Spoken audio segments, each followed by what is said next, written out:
There's a newsstand over there! Wanna grab a copy of the Steambird? We know our Fontanian friends love a little drama. There's no way they let their readers down. Isn't that Charlotte? And standing next to her, surely that can't be... Kinich? How about... Lost treasure resurfaces at last. Behold the beauty of the Remurian teacup.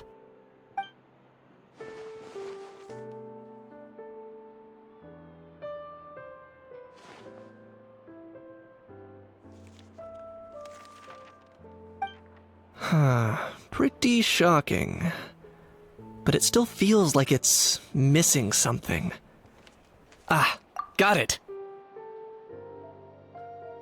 Udex gravely wounded in shocking stabbing. Set to miss cross-border smuggling trial.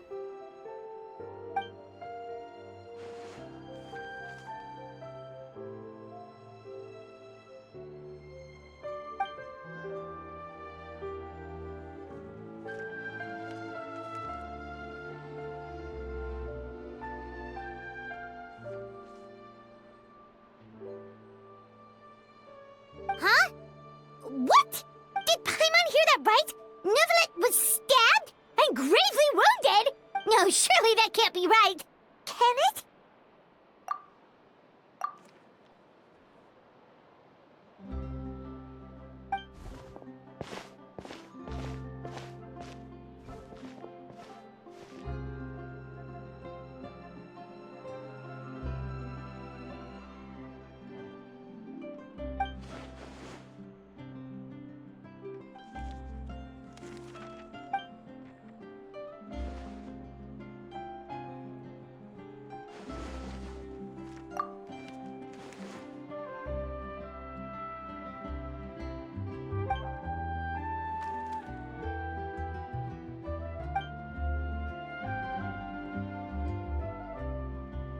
Hey there, you two. Fancy running into you here. Yeah, that, and also a less than pleasant shock. What the heck was all that about a Saurian meat restaurant and the Udex getting stabbed? Please say you weren't being serious.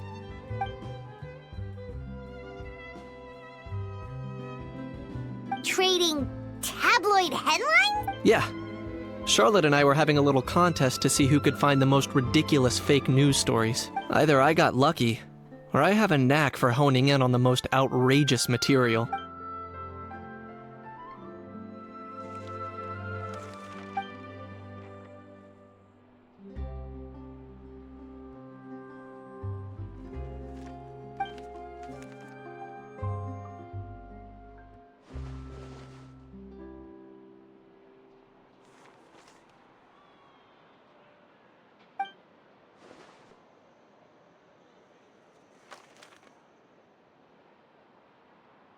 If I had to quantify it, I'd say about 1% of what they write is the truth.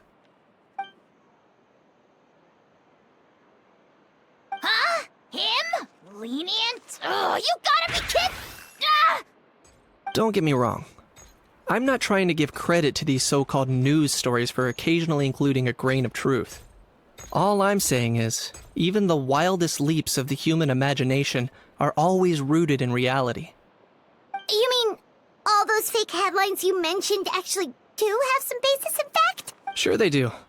For instance, there was in fact a smuggling trial recently. Considering the amount of speculation surrounding the smuggled goods, it's no wonder there are rumors about restaurants serving saurian meat or teacups being unearthed from ancient ruins. But in reality, the goods in question were simply a few ancient relics dug up from ruins in that land. Rest assured, no saurians were harmed in the process.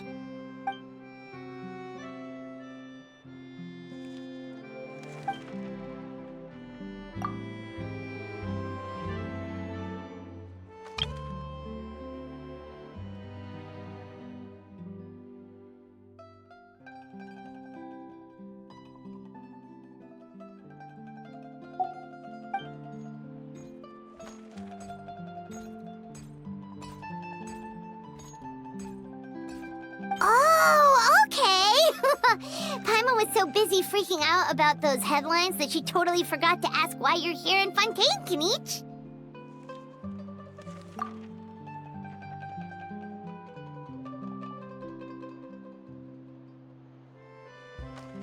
It was a pretty open and shut case, and my testimony in court was clear enough. But I'm guessing, Mademoiselle Charlotte, that you're less interested in the case than you are in trying to uncover some news stories about Natlan.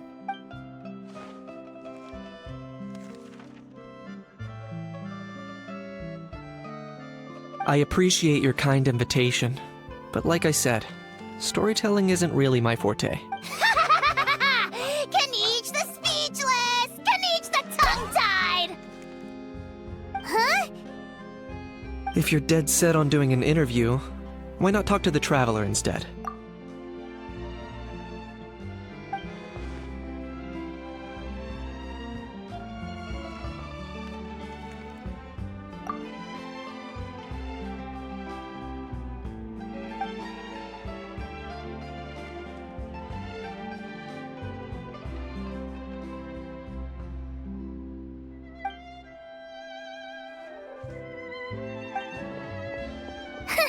Charlotte never stops, does she?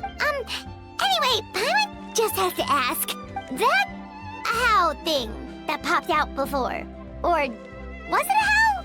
It kind of looked like a how, but at the same time... Oh, that thing.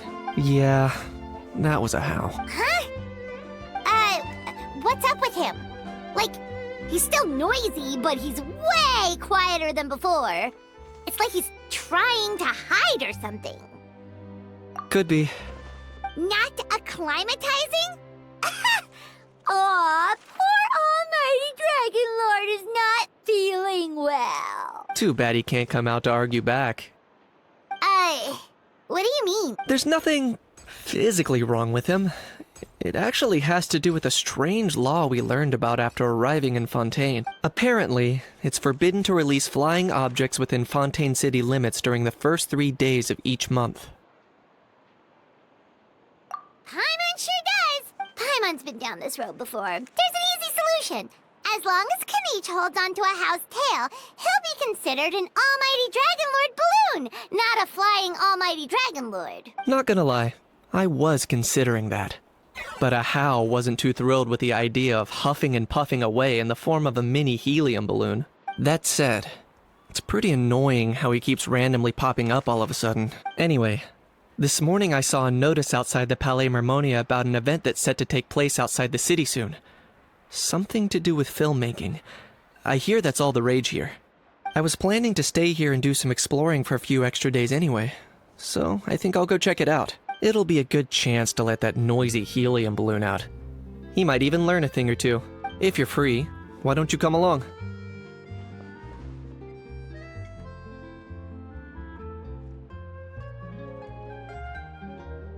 I know where it is, so let me lead the way.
Looks like I remembered correctly.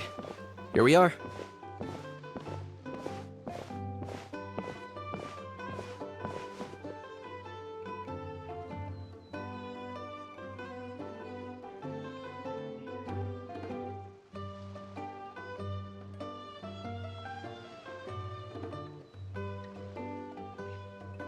Wow, this is awesome!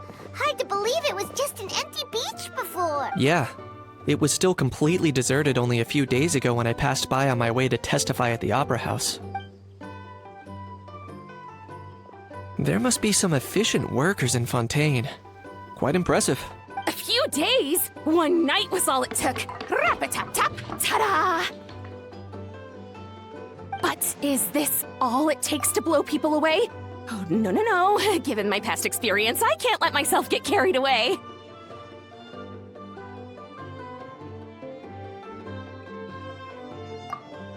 Well, I can't believe you actually remember me. It's me, Lapine Pauline. That's right, the unlucky one.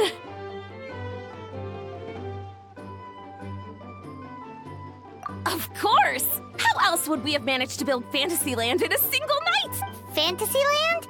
At least that's how I like to think of it myself. A magical land of fantasy, the stuff of film buffs' dreams. I know it sounds like I'm laying it on thick, but that really is the goal here.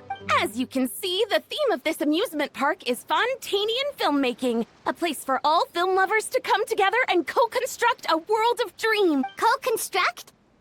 Well, that's a relief. Sounds like you're sharing the cost this time rather than pouring your entire life savings into a single project. Nope! I might be inviting others to help fund this, but that doesn't mean I haven't thrown all my life savings into it too. Huh? You've got to be kidding. Ha! Look at you, puny little humans. Recklessly betting your entire future against some stupid vanity project. If you're expecting even an ounce of sympathy from the almighty Dragon Lord, dream on! Mockery is all you shall get, straight from the heart!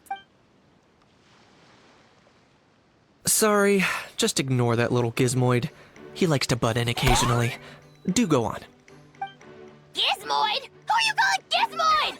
You're the Gizmoid! Wow! That's quite a nifty mecha you've got yourself there. Is it some sort of smart personal assistant? You ought to let Miss Charlotte see your cool gadget. Oh, who knows? Maybe you could even look into mass production. Mass production? Ugh, insolent, vulgar, and disrespectful! I, the almighty Dragon Lord, am one of a kind! There has never been another like me, nor will there ever be! And another thing, smart is the understatement of the century! I shall have you know that I am Kahulahau, forebear of ancient wisdom! I lived for eons long before any of you were born! What? Heavens above! I beg your pardon, forebear of ancient wisdom. Please, I meant no offense. Idiot meets idiot. What's all the fuss? Making some new friends, are we? Miss Navia! Allow me to introduce the star behind all the work that's gone into this venue. Miss Navia, president of Fontaine Spina di Rosula. Hello, everyone. Partner, Paimon, how have you been lately? Hello there. I'm Kanich. What about me? What about me?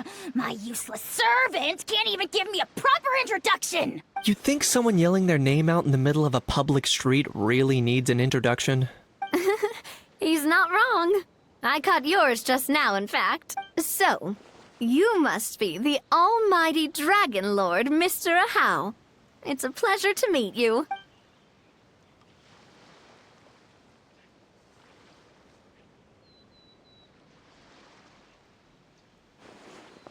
Oh, see that? That's what I call proper manners. Well, it's not every day you meet a well-mannered human. Navia, was it? Excellent. You may address the almighty Dragon Lord by his name. Navia, don't you think the title Almighty Dragon Lord is a bit silly? It's no big deal. All little animals do that, don't they? I mean, try to puff themselves up to look more impressive. Anyway, it's all thanks to Miss Navia and the Spina di Rosula that Fantasyland's gotten up and running in the space of a single night. Honestly, thank heavens! After all that paperwork and endless waiting, the event and venue finally got the green light. I couldn't wait wait a moment longer. The second the approval came through, I reached out to President Navia hoping she could lend a hand. After all, who else but the Spina di Rosula would indulge such impulsive demands? Sorry, Traveler. Miss Lapine Pauline sometimes gets a bit overwhelmed by her own excitement. As you can see, I'm guessing she hasn't gone into much detail about the event yet. So let me fill you in.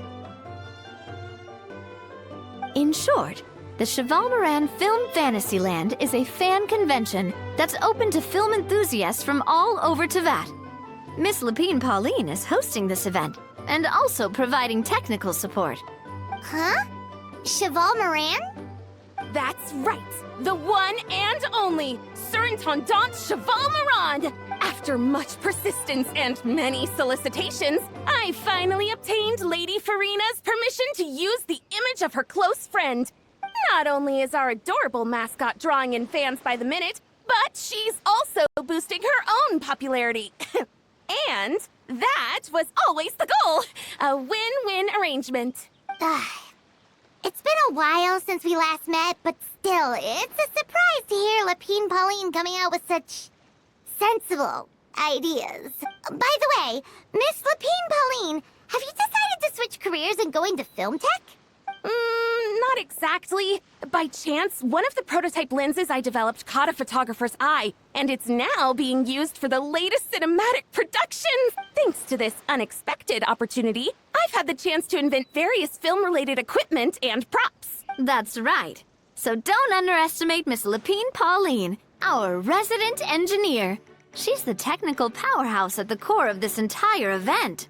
As for the Spina di Rosula, we're mainly here to take care of planning, operations, and management. For anyone feeling inspired to set up a booth, Miss Lapine Pauline and I will provide the necessary technical and operational support once their application has been approved. By the way, Traveler, are you at all interested in taking part? It would be a chance for you to earn some extra income. Plus, with your skills, I'm sure you could bring something special to the table. Paimon would be even more tempted if you were to, say, throw in one of those fancy feasts she's seen in those gourmet food reels. Well, as it happens, that'll be a piece of cake. Everyone needs to eat, whether they be tourists or the stall owners themselves. So thanks to Miss Navia's help, we've managed to invite none other than the celebrity chef, Miss Escoffier, to run our theme restaurant. Look over there!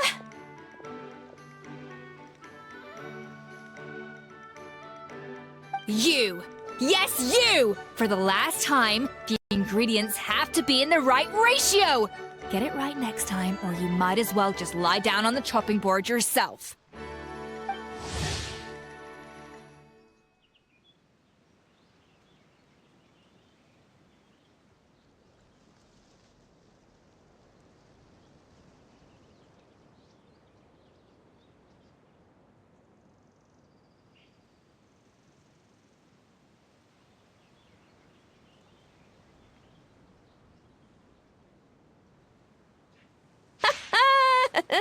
She seems a bit busy right now. Well, I'm sold. I think I'll make a How go be her assistant. You little... What's your game here? Demoiselle, sorry to bother you, but there's an issue over here that requires your personal attention. Apologies. Looks like it's back to work with me. Please feel free to take a gander at what we've got. Anyway, if you're interested in taking part, come find me later.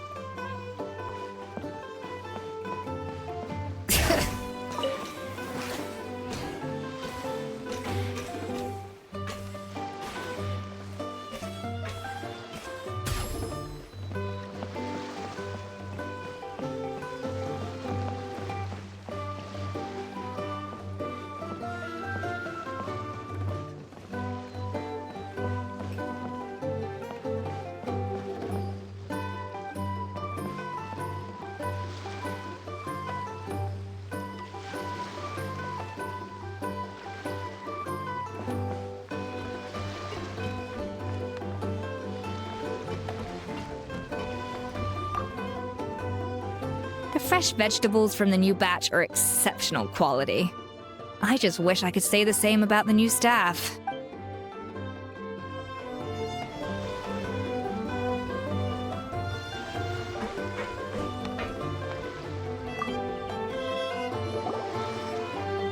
Greetings. Apologies if you overheard my harsh words just now, but I assure you it is entirely necessary. The sheer lack of standards here will be the death of me. Do you have any idea of the kind of customers I'm gonna get with how lax things are at the moment? The ones that leave their guns behind by accident, and then come back to collect them later bringing ammunition with them. Yeah, that's the kind of customer you wouldn't forget in a hurry. Oh, Wait, has that happened before? no, it's just the mention of guns reminded me. Someone did actually leave their gun nearby.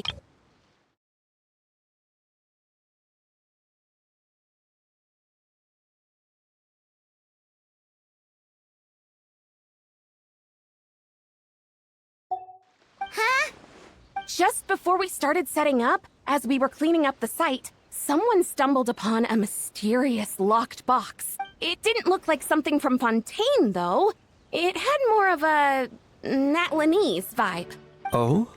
Do you think a foreign tourist might have left it behind? That's what I assumed at first. But the box was buried beneath a pile of wooden planks, rocks, and whatnot, so it seemed like someone deliberately hid it there. But I didn't see much point in speculating, so the best thing I could think of was to hand it over to the authorities. I trekked all the way over to the Palais Mermonia just to hand it in. Ugh, it was exhausting. What did the authorities make of it? Oh, they made a mountain out of a molehill, as usual. Before even addressing the question of what was actually inside the box, they had several heated discussions about whose responsibility it was to write the lost and found notice. Thankfully, the ever-reliable Officer Sedine stepped up and immediately called in the Marechaussee Phantom to crack the lock and check if there were any dangerous items inside. And, as it turned out, there was a gun. Wow, that's a dangerous item, all right. Mind if I ask what kind of gun it was? Oh yeah, Mr. Kanich, you're from Natlan, aren't you? Do you know a lot about guns? You could say it comes with the job. I have an interest in weaponry and the like. Ugh, such a spoiled brat. What, are the toys I gave you not good enough for you anymore? Yep, got sick of those long ago. You little... Don't dare you turn your nose up at my gifts! Why, Time for a timeout, old-timer. Sorry, where were we? Oh yeah, do you recall what the gun looked like? It's a bit hard to describe. If you ask me, it didn't even really look like a gun. Give me a second. I'll knock out a quick sketch.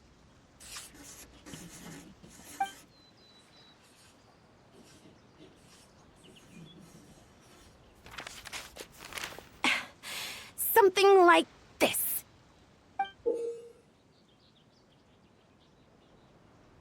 Whoa, it's so neat and precise! It's nothing. Sorry. Is something wrong with my drawing? I know it doesn't really look like a gun, but I assure you, this is exactly what it looked like. And it certainly could shoot as well, too. I confirmed that with the officer from the Marechaussee Phantom. No, quite the opposite. The features are very accurate, and it is definitely from Natlan. Please, don't mind me. I'm just taking a moment to admire it.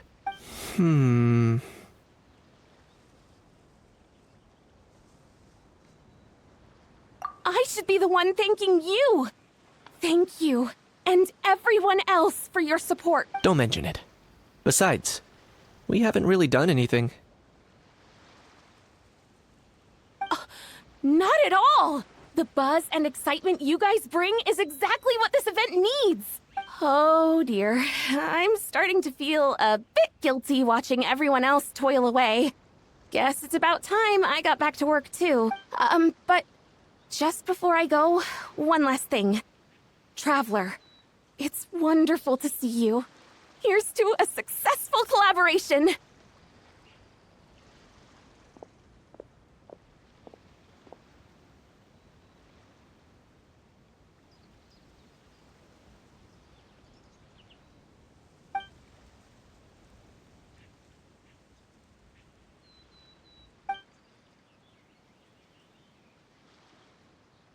I'm sure you noticed that there was something unusual about that gun.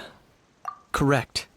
It's most likely an old weapon dug up from some ancient dragon ruin. Based on my experience, it might be more accurate to refer to it as a hand cannon. But in Fontaine terms, it's not wrong to call it a gun. Given why I came here, don't you think it's curious that an ancient dragon relic of unknown origin would turn up like this, out of the blue? I suspect this gun might have something to do with that smuggling case.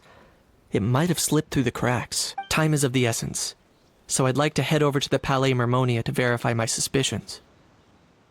Perfect.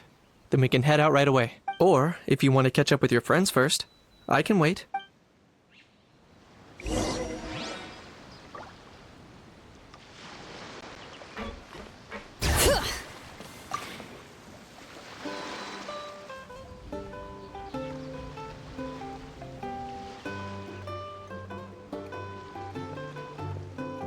Traveler, it's you!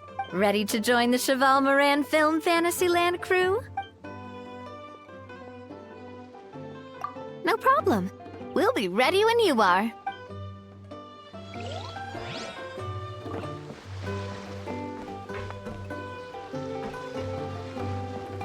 Bring it!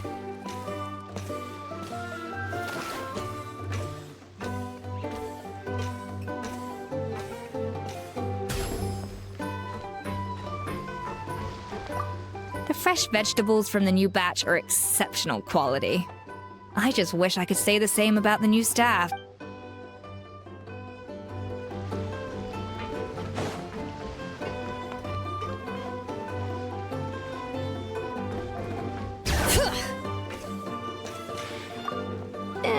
We've gone over budget in quite a few areas. But, whatever. The results are what counts.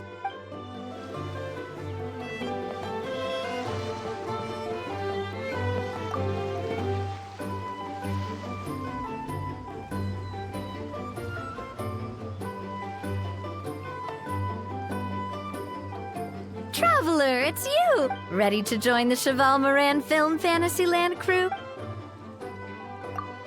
It's time, dear partner in Paimon, for us to turn our attention to the Cheval Moran Film Fantasyland. As I mentioned, the park was started up by enthusiasts who brought in the Spina di Rosula to handle the planning, construction, and operations. Of course, enthusiasts aren't typically all-around experts.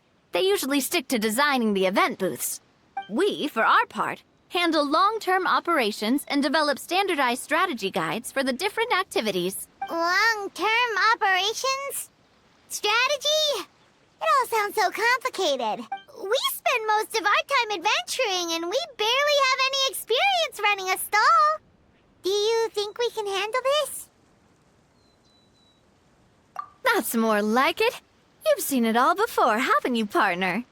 I'd even go as far as to say you've shaped some of Tevat's biggest business ventures. Anyway, first things first. Let's get an overview of how the whole festival's gonna be run.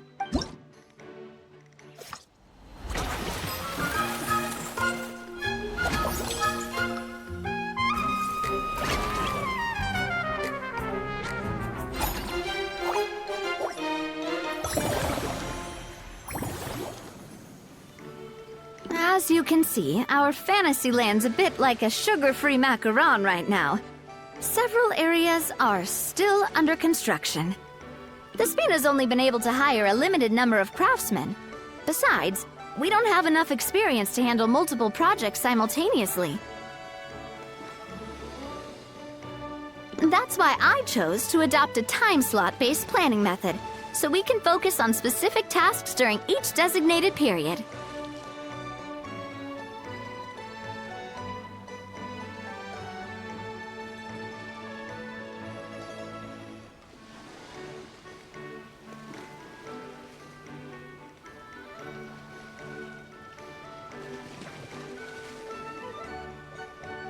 Upgrading facilities, expanding the venue, hiring staff. All of this requires funds and time slots to accomplish. So, it's our job to allocate precious time slots in each business cycle to the most worthwhile tasks. As we attract more guests and earn money to add to our funds, we'll also be able to work more efficiently. which will allow us to divide each cycle into finer time slots, which will let us get more done. So we'll be limited in the decisions we can make and tasks we can focus on within each time period. Which means we have to use our limited actions and Mora to earn even more Mora. Kinda like playing chess or cards then. Cooking up a strategy in advance is gonna be key. Paimon thinks she just about gets it. How do you feel about it, Traveler? Yep, come on, we can do this. You mentioned standardized strategy guides just now. Does that mean there are non-standard ways to take part too? Of course. Film and entertainment mean different things to different people. And there's gonna be a wide range of exciting activities for people to try out. If we're not careful, some visitors might wander off and end up getting in trouble. And others might pick up dangerous props by mistake. To avoid confusion, we need to create a standardized strategy guide for each activity. Just think of it like a walkthrough. Wow, if we're the first ones to test out the activities, who knows what surprises there could be waiting for us. But if we hit a tough spot, we'll just have to rely on our skills to carry us through. Hopefully it goes without saying that I'd never put you in danger, partner. I carefully checked all the existing activities before you arrived, and I can assure you that they're all perfectly safe. I also wanted you to experience the activities before anyone else gets to. It'll be fun. Plus, we'd like to hear your thoughts and suggestions. Oh, those are two things Navia is best at. Making people feel safe and having fun. Great! Well, I can't wait to hear what you think. Your input is super important to us. All right, then. Let's start with Eclectic Escapades and put our first guide together.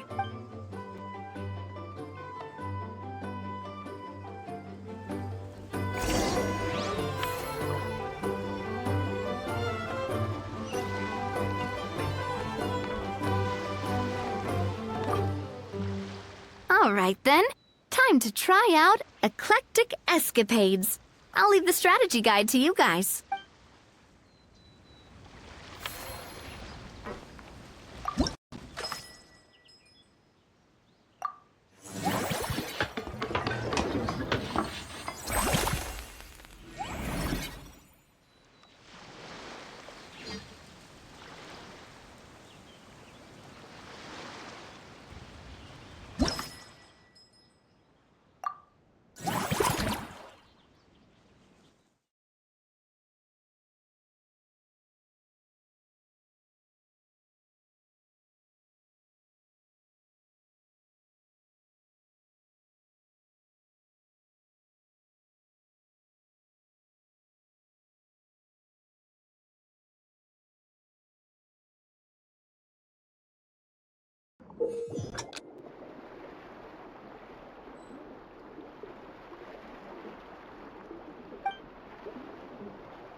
Both of you seem even more excited than before.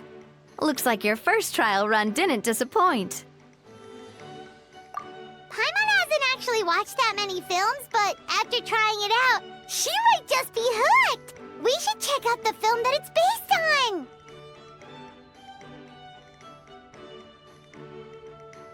Great job, Paimon. That's exactly what our enthusiast friends were hoping you'd say. They'd be beyond delighted to hear that visitors are curious about the films that inspired these attractions. Some have even been willing to contribute extra funds out of their own pockets. Where budgets have allowed, of course. Out of their own pocket? That's right. While the Spina di Rosula covers the cost of basic booth materials and rental fees, many fans have personally funded promotional materials and related merchandise. The cost of the booth itself isn't their main expense. Some of them have already started designing spin-off products inspired by film characters. Take our official mascot, Surintendant Chevalmoran, for instance. She won second place in the last most popular character poll for the comic film category, and was even dubbed the pinnacle of round, bouncy cuteness. Many people have expressed interest in designing cushions based on her image, using the highest quality fabrics and hiring the most skilled artisans to mass produce them. These cushions will officially go on sale at the next convention alongside lots of similar products. Sounds irresistible, right? Plus, as Surintendant Chevalmoran's guardian and official image rights agent, Farina will receive 60% of the sales revenue. After all, the fans are doing this voluntarily, not for profit, but to promote Surintendant Chevalmoran's adorable image. The more Mora ends up in Farina's purse, the better Surintendant Chevalmoran's meals will be. And who wouldn't be happy to hear that? Oh, Paimon likes the sound of that! Everyone working hard for something they all love without worrying about profit! Still, we can't just ignore Mora completely. Whether it's fan creations or official commercial projects, some level of financial balance is still necessary. The same logic applies to the Chevalmoran Film Fantasyland taken as a whole. Once we finish the standardized strategy guides, our attractions can officially be open to the public. But we can't take personal charge of the ticketing process. There's plenty of work to do at the various booths, and the park itself is a work in progress. We'll need to assign dedicated employees to maintain and manage each attraction. There's a recruitment section on the park's bulletin board. We've received many applications, and each candidate has their strengths. Our job is to match the best candidates to each attraction based on their overall performance. Once assigned, the staff will keep the attractions running, ensuring a continuous revenue stream. Wait, so we've suddenly gone from being playtesters to heads of human resources? That's definitely a first for us. Just don't hold everyone up to your own standards, okay? You can't expect everyone else to be as capable as you. Alright, time to review some resumes. Fingers crossed we'll get some exceptional candidates.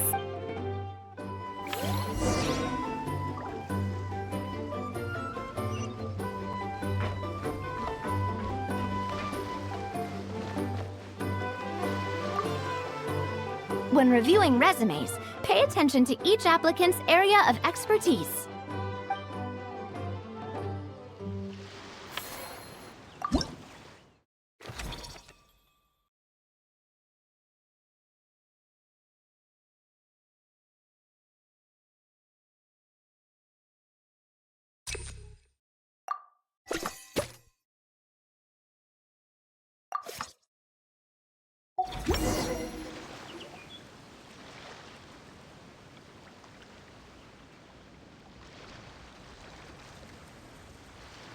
Looks like this particular employee is really getting into their role. You're both doing great. You sound more like bosses than I do. In any case, with this, the Chevalmoran Film Fantasyland is now officially open. Running a theme park is a long-term project. You won't make much if you try and rush it. We're just about done with our current work setup, so let's take a short break and wait for this cycle's revenue report to come in.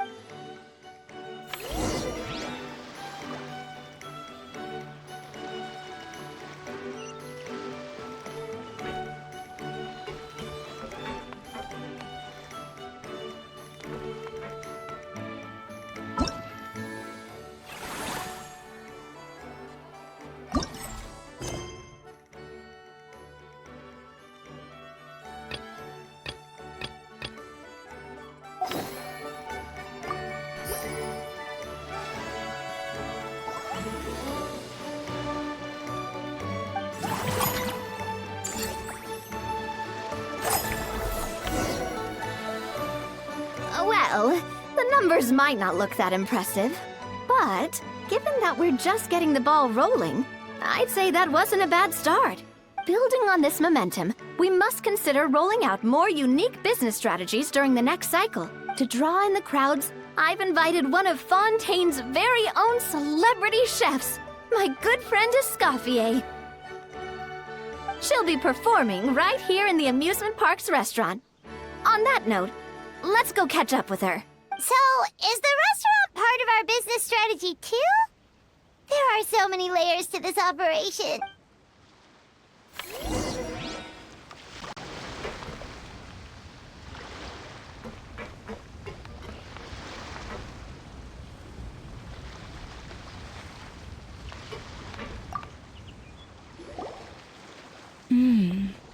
The restaurant is up to standard, and the waterside location will make for a unique dining experience. The beautiful scenic reflections in the water create a stunning backdrop, lifting diners' spirits and allowing them to truly savor their meals. Ingredients, check. Cooking utensils, check. Looks like we're ready to rumble. Hey there, Escoffier. Oh, my employers are here. The president of the Spina di Rosula, plus the famous traveler and Paimon. I must say, you seem a bit overqualified to be running a film-themed amusement park.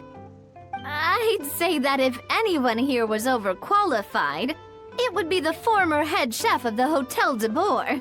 Wherever you walk, the aroma of fine cuisine follows in your wake. Let's get back to business. I'm guessing you want the traveler to help me decide the theme dish for each cycle, right? This is the business strategy I mentioned earlier. Using Escoffier's top-tier dishes to attract more visitors to the park. But this isn't just about attracting visitors. Her culinary masterpieces will surely have other surprising effects. Just imagine, Paimon, if all you needed was a single ticket to enjoy all the attractions and taste all the legendary food. Wouldn't you be tempted?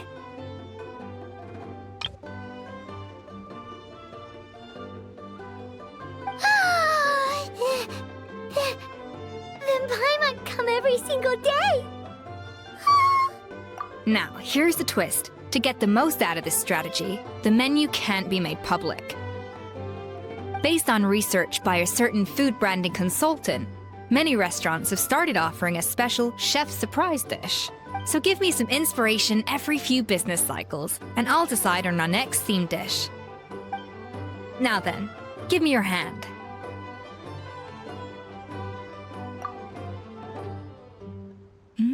A warm and energetic feel. Your hands are calloused from wielding your sword, but still quite delicate.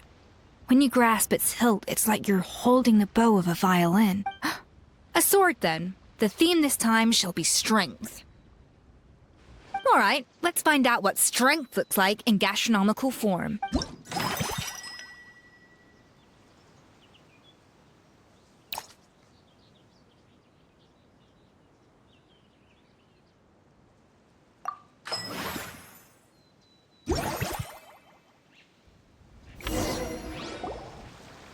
I've refined the sauce for these barbecue ribs. It's a richer flavor than the classic version, but not at all greasy. The mint extract in the seasoning leaves a refreshing aftertaste, perfect for indulging yourself after a fun-filled day. But if you ask me, I'd say the artisans need these more than the guests. The artisans?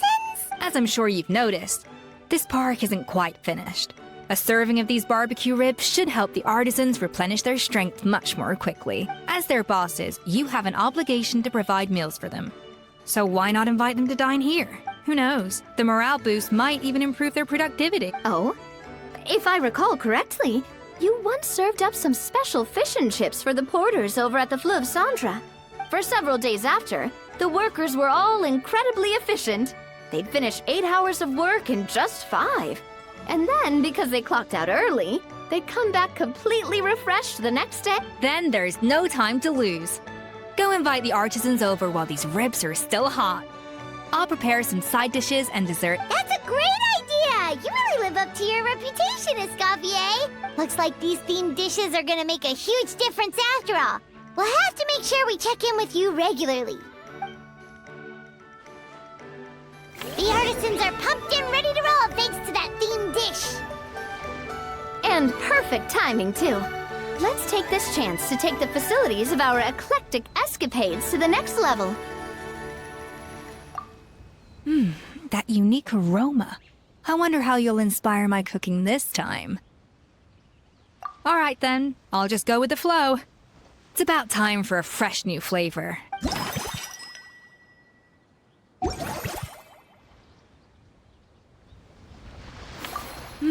That unique aroma. I wonder... I'd say it's quite similar to working at the tavern in the Fleuve Cendre. There's something special about seeing diners' faces light up when they taste your food. You don't get that working in the closed-off kitchen in a grand hotel. If something like this comes up again, just call me. Don't worry, we know each other. No commission fee needed. I won't take a single mora. That unique aroma. It's nothing. Just take care not to overwork yourself.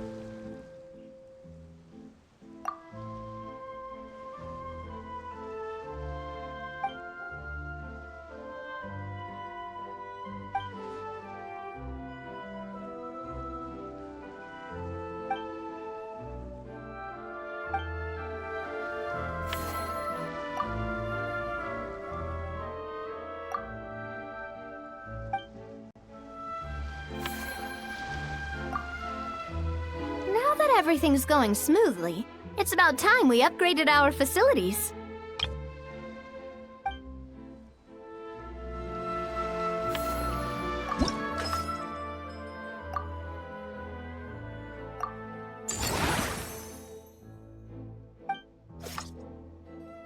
We should be able to attract more customers by upgrading the stall, don't you think? That's right. Based on my business experience with the Spina di Rosula, I've quantified the service value to help you intuitively understand how satisfied customers are with each stall. An attraction will reach its ideal revenue only when its service value meets customer expectations. As we improve and expand our facilities, expectations will also increase accordingly. When that happens, we can deploy more capable employees or invest funds in training to enhance our employees' skills.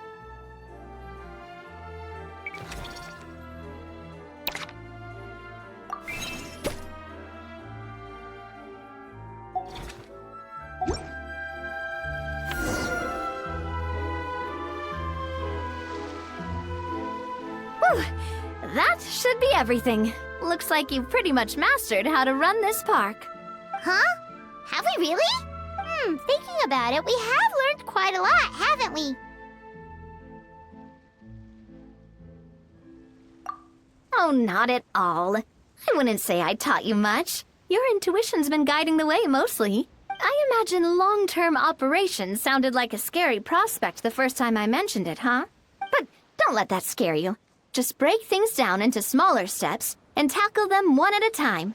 Even if you're not a genius or naturally gifted, you'll get it done in the end. Whoa, seeing your own progress has really got Paimon fired up! Actually, she's gonna jot your words of encouragement right down. From here on out, we'll be running the Cheval Moran Film Fantasyland together. Let's make it a big success!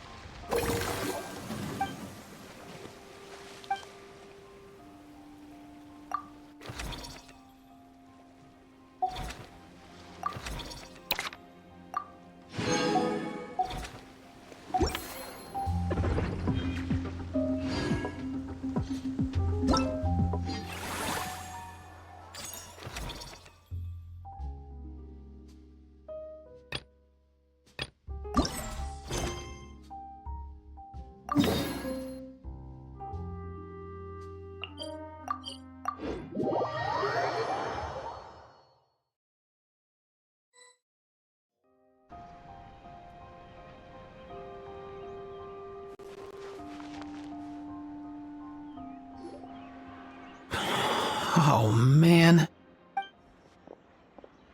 Bro! Are you mimicking me? Now's not the time. Come on. No, I mean, one of our buddies is here, for real.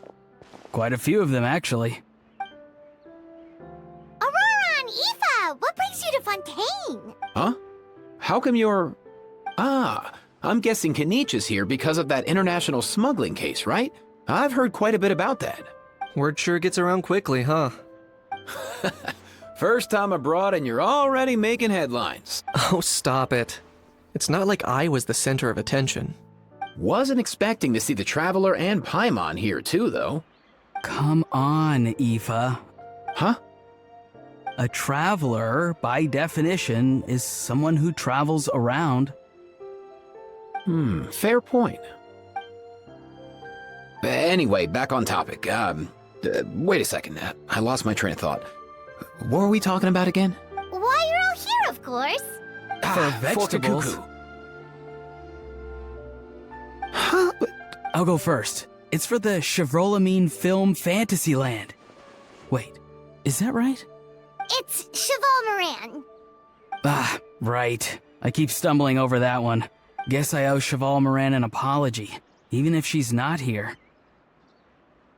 Anyway, long story short, the festival restaurant urgently needed fresh vegetables from Natlan, which is why Aoife and I are here. So, you guys are vegetable couriers? He is. I'm just here as a responsible adult. It's his first time traveling so far away from home, and all the elders in his tribe were worried. So they had me come along. Even though it's your first time too.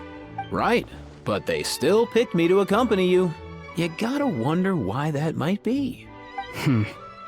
Don't you get it? They all just saw how overworked you were, so they used it as an excuse to send you off on a vacation. Wait, what? So I'm getting the grandson treatment now too? See, doesn't matter how much older you are than this dude. Hang out with him long enough, and you'll eventually find yourself being treated like a kid. Meaning everyone looks after you. What's so bad about that? In theory, nothing at all. In that case, guess I better start over. Hi guys, my name's Aoife, and I just turned 5. Paimon's not sure who the responsible adult is anymore. So, what about Kakuku? If he was here, we'd be making more of a ruckus than we already are. That's exactly what's got me worried. Aoife, there's nothing to worry about. You're a big boy. You can handle yourself now even without Kakuku. You think that's what I'm worried about? Anyway, my priority right now is Kakuku. Suffice it to say, Kakuku's in big doo-doo. How so? He's so small, and all he knows are a few harmless phrases. What kind of trouble could he even get himself into? Let me guess. Did he get caught out by the law on flying objects? Bro, you too? Not me. How? Oh, that pesky little chatterbox. So that's why he hasn't interrupted us this whole time. Guess he's too scared to show his face. That, plus he's already spouted enough nonsense for one day. So I've put him on mute until tomorrow. Nice one. If I was even half as decisive as you are, I would have kept a closer hold on Kakuku so he didn't get a chance to go flying off. Oh no, bro. Or rather, did Kakuku get caught by the guards for flying around? If they had managed that, we'd at least be able to track him down. But when the guards started chasing him, Kakuku flew into that building next door. I wouldn't be surprised if there was a high-stakes pursuit going down in there as we speak. Just like one of those cool crime movies. Which building? That one? Yup, that's the one. Kakuku sure has a good eye for a getaway. It's the tallest building around. I may be able to fly up pretty high, but checking every last window would still take quite a while. As for Aoife, well, Let's just say he's not flying anywhere without a Saurian. Sorry about that. Not like it's my fault, though. You don't have to apologize on my behalf. Wait a sec. What's this got to do with how high you can fly? Kakuku's got himself into a real mess here. Like a panicked animal running straight into a trap. It's pretty worrying. I'm starting to picture him flapping through a barrage of gunfire while important documents are flying about left, right, and center. Heck yeah! If anyone can pull it off, it's Kakuku. He's always been such an awesome Saurus. I believe in him.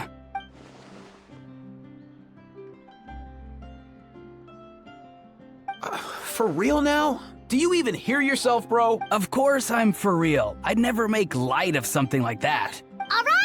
Everyone's an awesome Saurus. Well, the human version.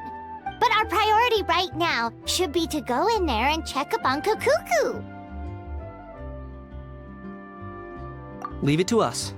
You sure? Wow, awesome. That'll be a huge help. And if Kakuku doesn't listen to you, I give you permission to pull out a couple of his feathers. Wait, since when was that up to you? Well, then it's your call, bro. All right then, if Kakuku doesn't listen to you, I also give you permission to pull out a couple of his feathers. There you go. If he objects to that, tell him to come find us. He won't. Trust me.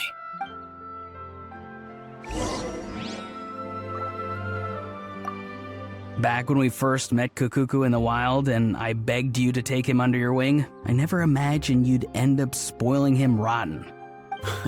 And I never imagined you'd be nagging me about it. Oh, well, I definitely saw that coming. Huh? You're only 5 years old after all.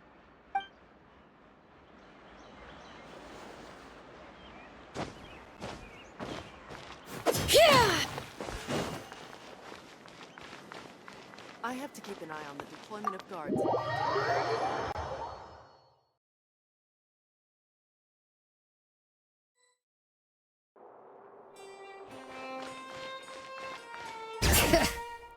Nothing new there. What's all that commotion? Are they arguing in there?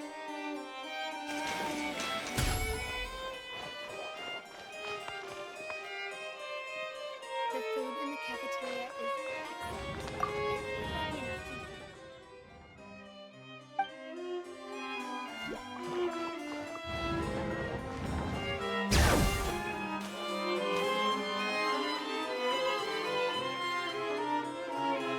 No way, bro!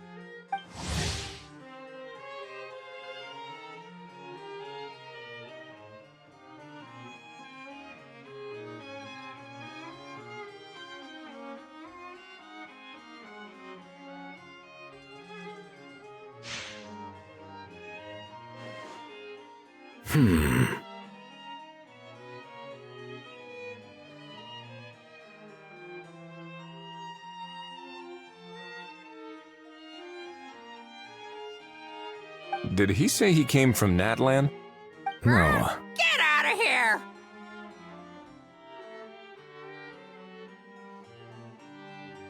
I can understand his words, just not what they mean. Oh no. Bro! He keeps repeating the same things over and over again. Oh, you know one another. He's a friend! Yeah! A Saurian friend of a human friend! Great. Well, that was easy. Looks like we've tracked down the owner. Guess that's one less lost and found notice for you to write, Monsieur Neuvillette. For real? Traveler, was there something important you wanted to discuss with the Udex? I'm just about done with my business here. Need me to step out? Stay and hear them out first. Perhaps it will have some bearing on your own work. If I'm not mistaken, you are the same Mr. Kanich who served as a witness in the smuggling trial? I take it there's been a further development in the case. That's right. Very perceptive, Mr. Udex. So you've met Neuvillette before? But wasn't the trial overseen by another judge? I've seen his photo in the papers. But as for this other gentleman... Allow me to introduce you to Mr. Wriothesley, Administrator of the Fortress of Meripede. Or in layman's terms, Fontaine's prison warden. There's no need to keep anything from him. Pleasure to meet you. Pleasure to meet you! Wow, that sounded just like me. But should we really discuss official business in front of the Saurian? Oh, wow! Oh, no! I believe he said... Or rather, I suppose he meant that he'll keep this to himself. Though I should mention, Mr. Kukuku, that we will have to ask you to sign a confidentiality agreement. Sure thing, bro! Let us return to the matter at hand. Mr. Kanich, was there something else you wanted to discuss relating to the case? Yes. Let me fill you in.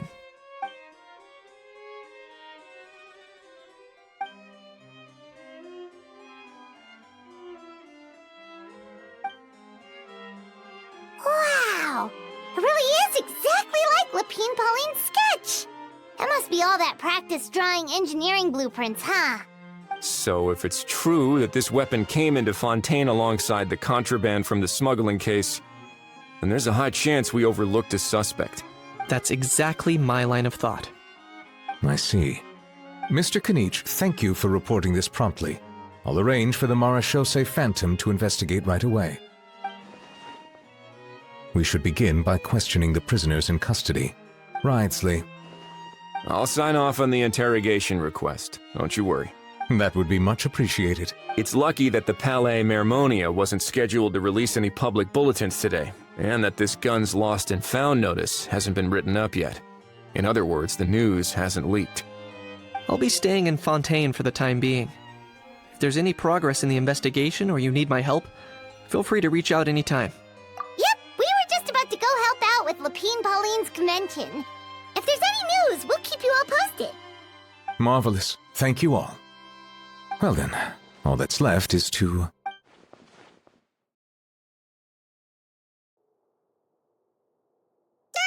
You miss me, bro? He really does come out with the most unexpected things. Who did he learn it all from? Huh. Well, it's pretty extraordinary. Anyway, according to due process, we must first determine whether Mr. Kukuku qualifies as a flying object. And, following on from our conversation just now, he also needs to sign a confidentiality agreement. Drafting said agreement may take some time. Looks like you'll be staying with us for a while then, Kukuku. Excited? That would save us a lot of trouble. Many thanks. All right then, we'd better get going. No need to see us off.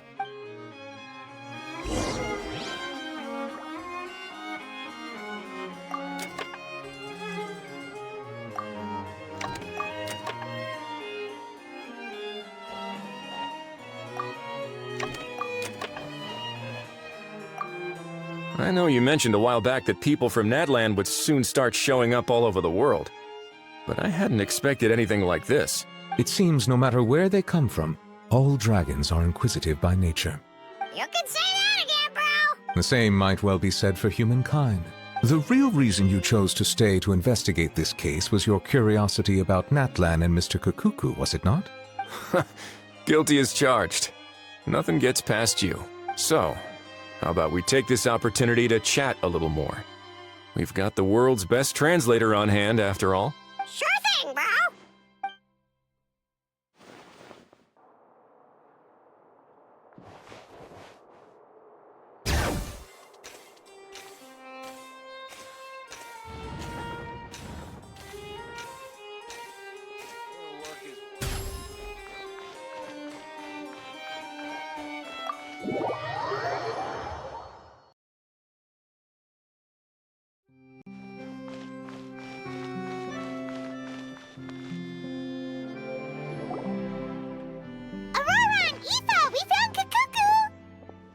What's the situation? How bad is it?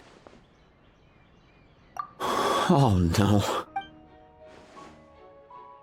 When I saw that Kakuku wasn't with you, I'd already prepared myself for the worst. Relax, Aoife. Maybe Kakuku just prefers high-rise living now. Sometimes you just have to let the kids grow up and make their own choices in life.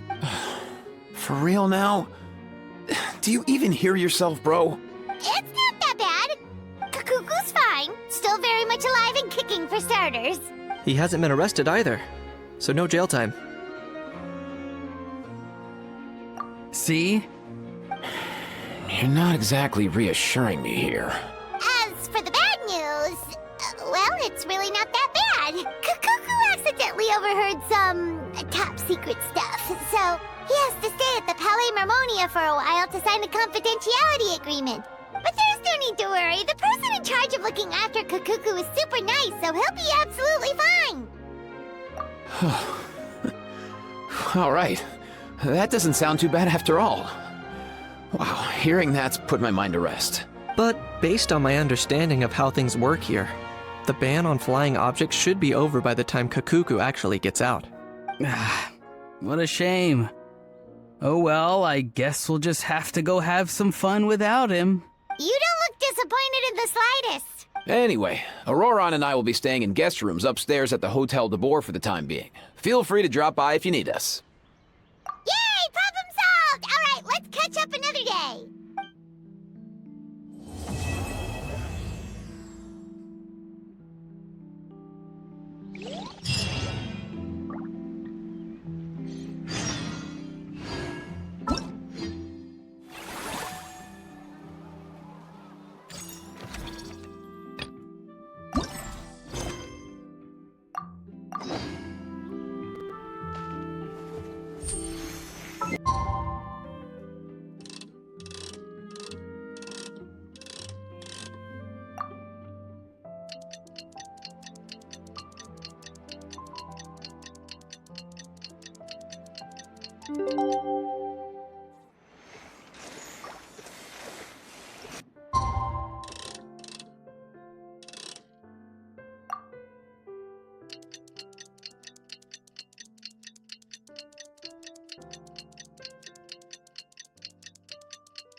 It's been a few days. Ban on flying objects should be over by now.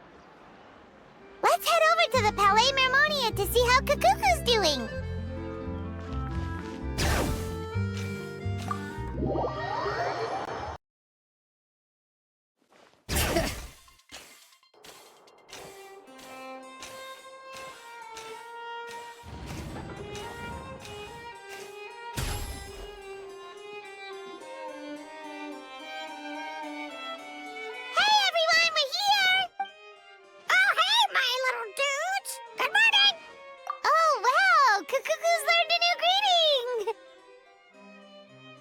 Is that good news or bad news, though?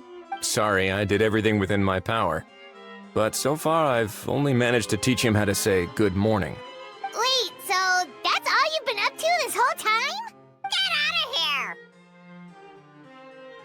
Huh?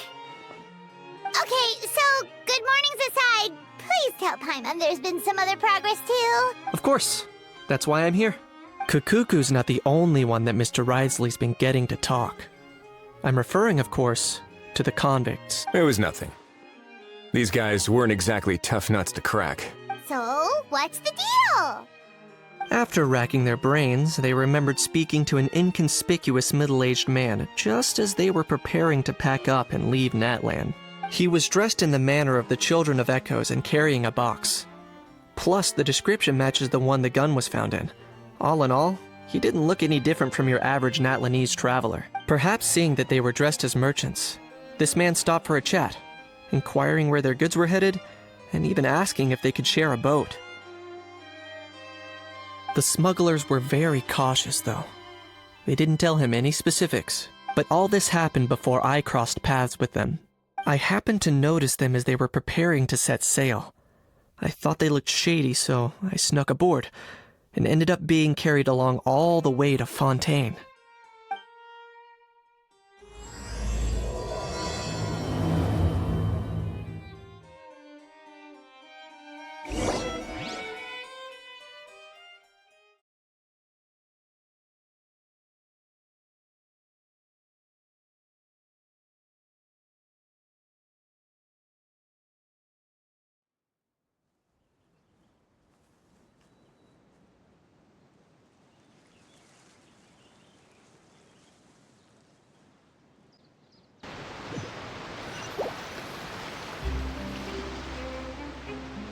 Boss, do we know if those Fontainians will even like this stuff?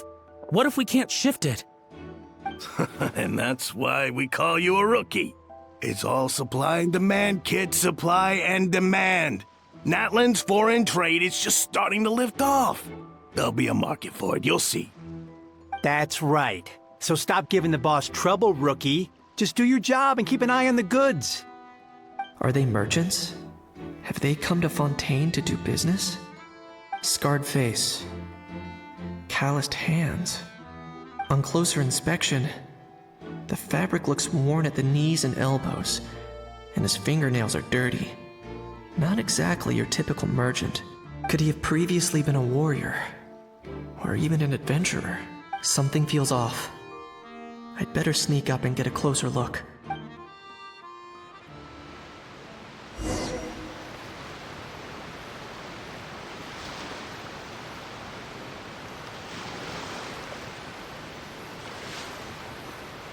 Nice thinking, boss. This tourist tub's been fast-going and smooth sailing. Plus, no one's been asking us what we're up to. That goes without saying. Big cargo ship would have been too slow, whereas the smaller ones would have been faster but way too bumpy. If we ended up damaging the goods by accident, all these months spent grafting away would have gone up in smoke. Seriously? But there's hardly anything here. Would it really have taken them months to prepare? And why would they need to transport it with such care? Could they be secretly smuggling precious items out of Natlan? I'll need to find a way to get to the bottom of this.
Let's go hear what these criminals have to say for themselves.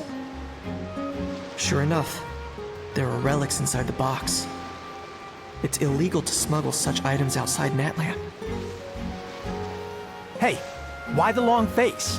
You're abroad on business, and you get to do some sightseeing while you're at it. Sounds like a pretty sweet deal to me. You better cheer up if you know what's good for you. I guess you're right. I was just worried I might have messed up with the packing, or that something's gonna go wrong along the way. Oh, pull yourself together. Tons of foreign tourists come traveling to Fontaine. I bet their luggage is full of all kinds of weird stuff. If someone insists on checking it all, just show them the purchase order we had drawn up. Those Fontainians can't get enough of their legalese, so I've heard. They can look all they want. Aha. So their aim is to smuggle in contraband after all. Looks like I've gathered enough intel about the smugglers and their contraband. Time to inform port security.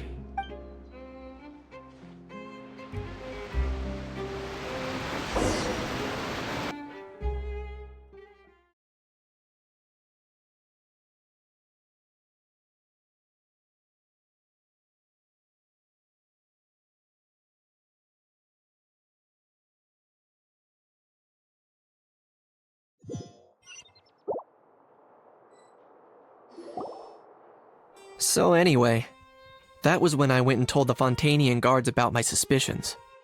After an investigation and a chase, they finally apprehended them and sent them on their way. Well, guess they're headed exactly where they should be. Thanks. Based on your recollections just now. I was completely focused on those smugglers at the time, so I wasn't really paying attention to other passersby. Yeah, Kanish, you did great! In other words, the person who brought the gun here, the one who lost it, has no connection to the smugglers whatsoever. They were working entirely on their own. Oh dear, oh dear! Sounds like Mr. Kakuku wants to chime in? He said this elusive individual's actions are positively mystifying. It's a good observation, I quite agree. However, we still know next to nothing about the person. Perhaps we should start by focusing on the lost item itself.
It certainly seems like it was the bait in some kind of trap.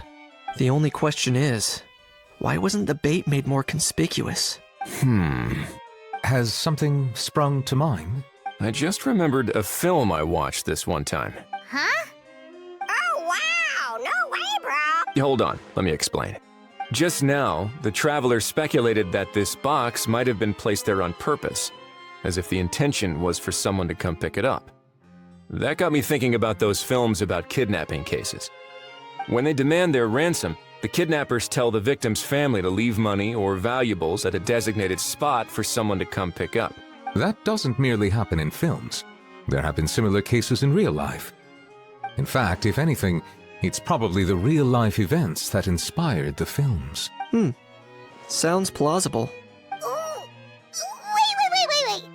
This raises the stakes to a whole new level. If the gun really was some kind of ransom, then... Since we took the box, the kidnappers never got their payment, so... does that mean they executed the hostage? I agree. I don't believe we have a kidnapping on our hands. Selling off stolen goods is extra work that most kidnappers would want to avoid. Unless they're after something very specific, they tend to just ask for cash. Could we be dealing with a kidnapper who's dead set on getting their hands on an ancient dragon handgun? It's not impossible, but the likelihood is very slim. We can discount that possibility for now. And speaking of selling stolen goods, don't you think this looks more like a transaction?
So, bottom line, this was an individual smuggler at work. Exactly. And it was the location itself that caused the deal to fall through. The last thing they would have expected was for a quiet beach to turn into a bustling film convention overnight. Not only is the area now packed with tourists, but the Spina di Rosula have a presence there. I'll bet that both parties were completely caught off guard. That sounds like a plausible theory, but how do we verify it? Looks like your people better start rolling up their sleeves. How so? Easy. Just follow the usual procedure by putting up a lost and found notice. The more routine we make it seem, the more likely the suspect will come forward to claim it. Even if they send a proxy, we're liable to get our hands on new leads. And timing-wise, it's about time we updated the bulletin board anyway. All we need now is a lucky gestionnaire to write up the notice for us post-haste. Ah, so that's what you meant by rolling up their sleeves. In that case, I may as well write it myself. Delegating this to someone else would require an additional explanation. Huh. Or are you just not used to asking others to work overtime? Is that really a major concern here? Well, looks like I won't be needed around here. At least until the notice has been posted. You could always wait here if you like. The Palais Mermonia serves a particularly fine cup of tea if that swings it for you. Thanks, but no thanks. I left a very noisy creature with a friend before heading out, so I should probably get back to feed it. Ah, I wasn't aware that you had a pet, Mr. Kanich. Speaking of pets... Get out of here! Out of here! Yep, that's the plan. Out of here indeed. I believe that what Wriothesley is trying to say is, you are free to leave, Mr. Kukuku. Furthermore, it has been determined that Mr. Kukuku should not, in fact, be classified as a flying object. As such, he shall be free to move around Fontaine whenever he so pleases. You're the best, bro! Oh, that really is good news! Travelers, should we bring Kukuku back to Aoife and Auroran? I shall leave him in your capable hands. Indeed.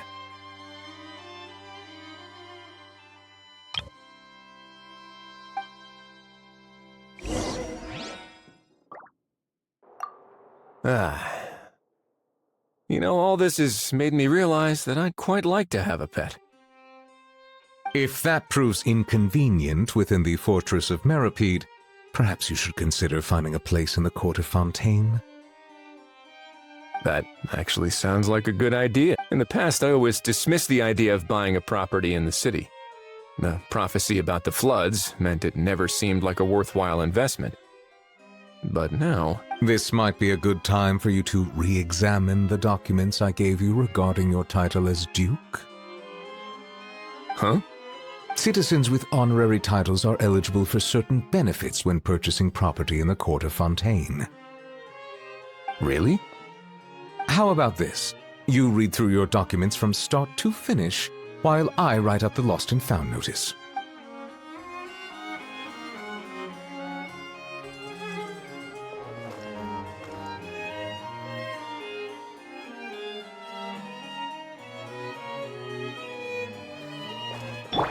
Bring it!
How? What? What now? Let's shake hands. Fine by me! Get ready for a knuckle sandwich! Ugh.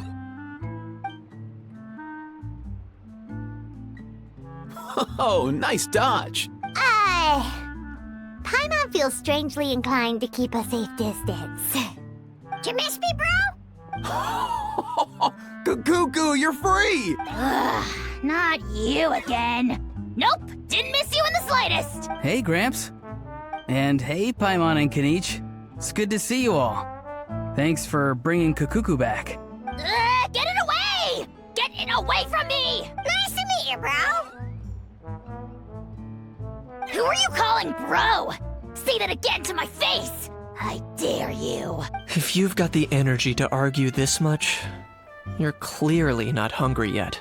Let's go find something to eat while a How lives his best life. Poor How. He spent all day being tormented by Auroron, only to discover that the suffering's just begun. Aoife, as a Saurian vet, how can you just sit back and watch our little dragon bro suffer? Huh? How am I the bad guy? Even hear yourself? Ah! Doesn't anyone want to hear how Kakuku got out of jail?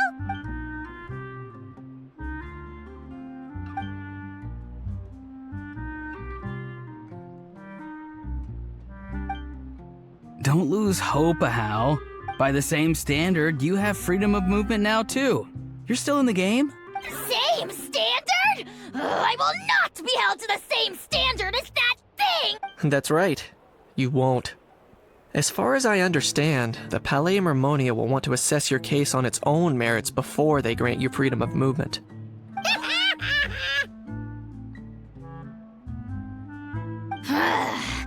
Where's that Saurian meat restaurant again?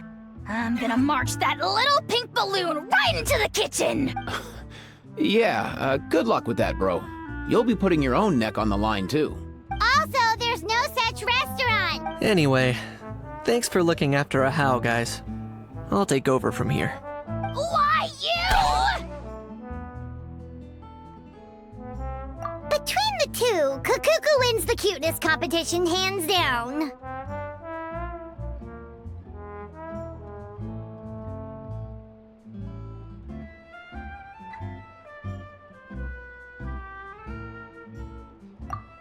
Really? Thanks! Wait, who are the other contestants, though?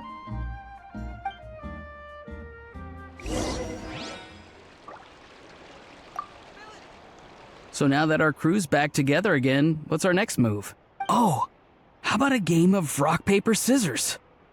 No chance. If I lose, we'll end up stuck in the room watching films all over again. Nope. This time, we'll only watch a film if I lose instead. Had enough too, huh? For real now? Come on, bro! Can we just ditch this whole leaving it all to chance thing? Why don't we take our fate into our own hand? Aren't we doing that already? Rock, paper, scissors uses our hands. Don't know why you're laughing. You're stuck with paper every time.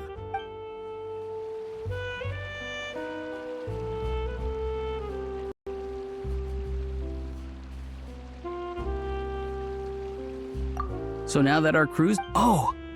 No chance. If I lose, we'll end up stuck in the room. Nope. This time, we'll... For real now? Can we just ditch this whole leaving... Aren't we doing that already? Don't know why you're laughing. You're stuck with paper every time.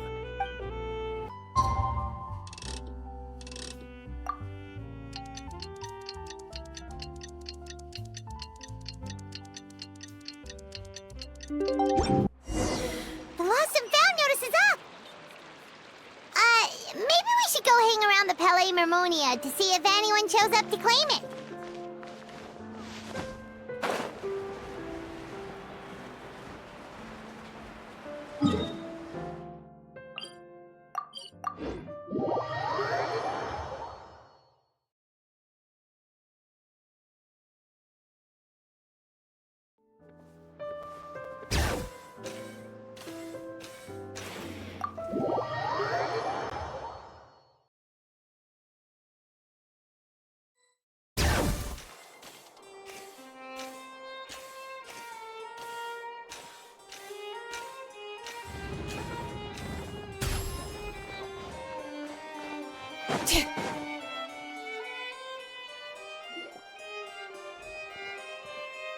Huh, looks like there were quite a few others with the same idea. Ah, hello, you two. Have there been any developments? Okay, guess not. Well, the notice was only just posted. Guess it's pretty unlikely that someone would show up right at... Special Patrol, open up! Ah! Who's there? What's going on? The Special Patrol? I don't think that's who this is. Hey, this isn't the time for silly jokes! Let's go check it out. Good day, all. Gramps, grannies, aunts, and uncles. What in the Tevat are you doing here, Aurora? Oh, he must be the one you mentioned. Kakuku's owner? One of his owners. Kind of. But, bro, what are you doing here? I'm here to claim a lost item. Is this the person you saw on the boat, Mr. Kinich? Somehow I highly doubt that. For starters, he just addressed us as Gramps and Grannies. And unless this is the youngest looking middle-aged man in the world, I don't think he's our guy. Huh.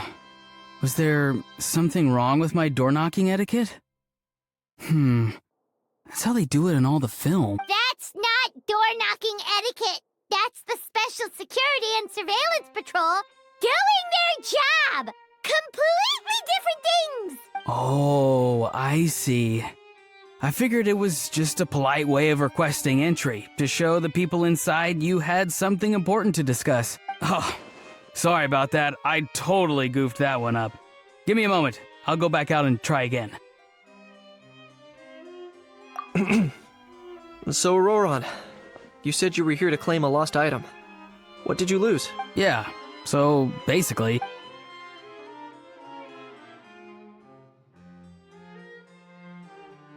For real now? Oh, come on, bro. Auroran, be honest now.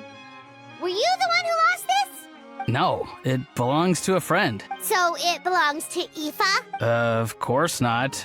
Aoife has his own gun. All right then. I knew this wouldn't go well. So here's what went down. This morning, Aoife and I were playing rock, paper, scissors. Before long, he'd lost, as he usually does. So we figured we'd head out and visit some of the Cour de Fontaine's famous landmarks. When we got near the plaza, a man suddenly stopped us to ask for help. He said that he had lost something and that someone had found it and sent it over to the Palais Mermonia.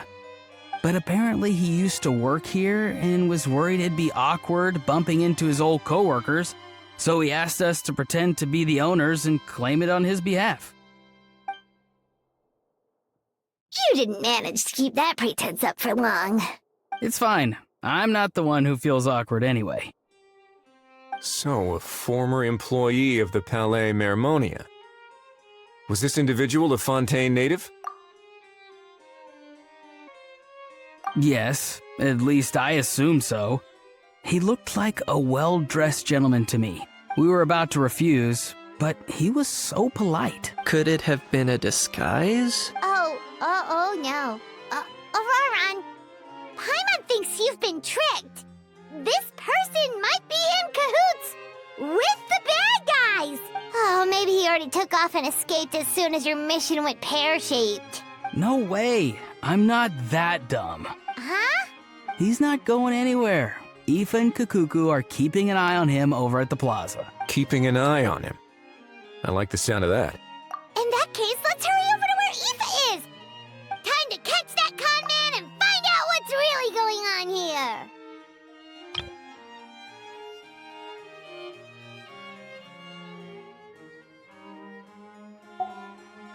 Wait a minute, I have a question first. Traveler, Paimon, you're pretty famous in Natlan, right? Oh, we're basically household names. But why do you ask?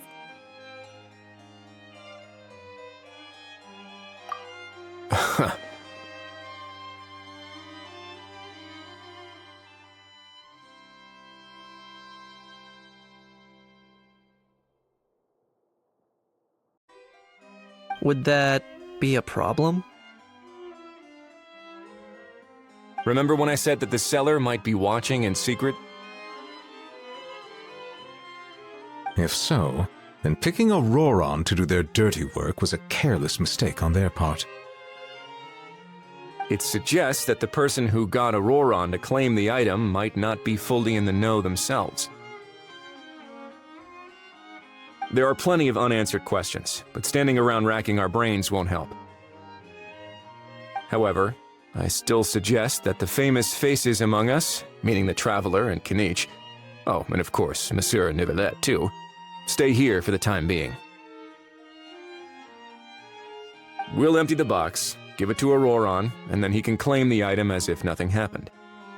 I'll follow to check if anyone is watching.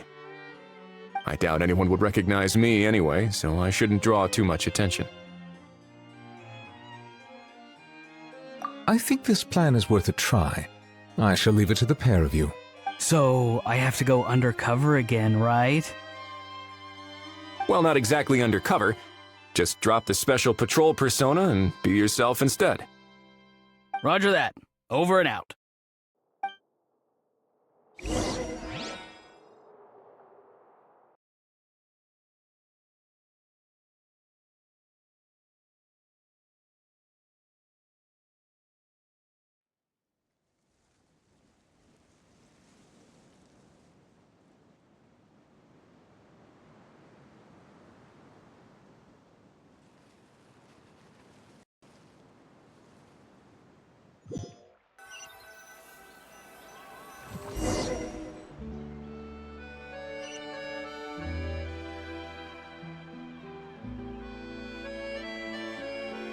No sign of any suspicious individuals around here. Auroron has entered the elevator as planned. I'll head over to the plaza now.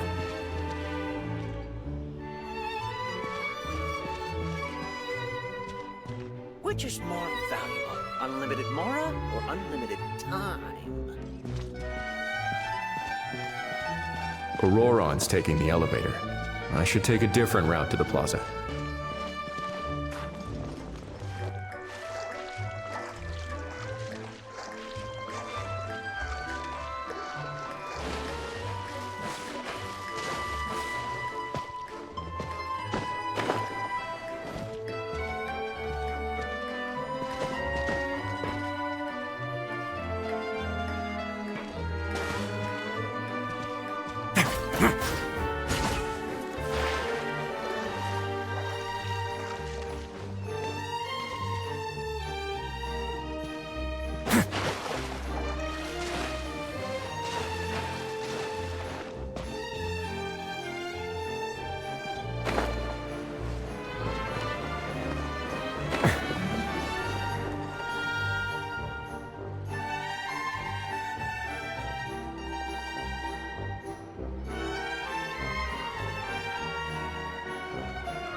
Nothing suspicious going on here, either. Strange. Maybe we're overthinking this? Oh dear! Oh dear! Stop with the pecking! Stop with the pecking! Please, sir, I'm begging you, do me a favor and get this pet of yours under control! The heck are you on about? Sorry, but he's not my pet. He's my coworker. And I should warn you, he's not too happy with how you're talking about him. What the? This thing has a job? So in that land, they just dish out jobs to any old thing. Uh-oh. Kukuku's not too big on being called a thing either. You're on your own now. I'm sorry. Please, Mr. Kukuku. Master Kukuku. Lord Kukuku. I meant no offense, I promise. All right, Kukuku. That'll do for now. Let me ask him some questions first. Sure thing, bro! Auroron actually looks pretty serious this time. Was he just pretending to be clueless earlier? Interesting. Think I'll sit back and see how this plays out. You actually got it? Wow, didn't think it would be that easy. Ah, excellent. Looks like sending you was the right approach after all. After all? I mean, because the staff at the Palais Mermonia don't recognize you, right? So I got it, but I don't remember promising I'd hand it over. Huh? This thing's pretty cool. I've taken a bit of a liking to it. Please don't do this, my good sir, my master, my lord. My very life hangs in the balance. His life hangs in the balance? If this means so much to you, what are you gonna offer me in return? Are you trying to get him to say my life? How'd you know that? Because I watched that film with you. You should drop the act. We don't want a real misunderstanding in our hands. You're probably right. But honestly, I don't know what else to say. Sorry, this is the most myself I can be. Is that enough? Enough. More than enough. Who's this dude? Just think of me as a staff member from the Palais Mermonia. Now, if you don't mind, I have some questions for this gentleman about that life or death treasure you were just discussing. Truthful answers appreciated, of course. Oh no, I'm toast now. What's that supposed to mean? You don't think the Palais Mermonia has the ability to protect our citizens? No, I mean, yes, of course they do. Please ask away. I could do that. But I'd rather you just tell the whole story, from the beginning. I suppose I only have myself to blame. Such a rare antique, I couldn't resist. I'm a collector of antiques. Nothing excites me more than rare, old relics, and to be completely honest, if someone's selling, I'm buying. I don't care to ask where they sourced their goods. As for the seller of this particular item, well, I've never met him in person. We've had some prior dealings, but always under the cover of coded ads in some shady tabloids. Lost and found notices, missing person ads, that sort of thing. As long as I took care to hide a time and place somewhere within the text, then slipped some mora into the envelope before submitting the ad, it would get published. And that was that. No fuss, no trace. Simple, right? Normally, everything goes off without a hitch. But this time, I arrive at the pickup spot expecting a discreet in and out, and instead, I find a whole construction crew at work. That was not what we'd agreed, but I couldn't just let it go, so I reached out to him again the same way as usual.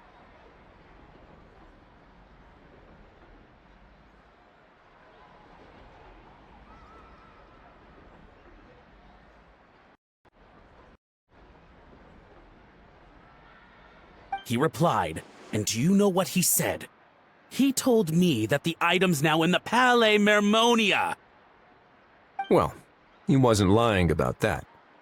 He insisted that it would be inconvenient for him to make an appearance himself, but said that if I could somehow find a way to retrieve it from the Palais, he'd give me a discount on the price. Of course it wasn't the discount that swung it. Do I look like I'm strapped for cash? Feeling smug now, are we? Feeling smug now, are we? No, please go easy on me. Go on.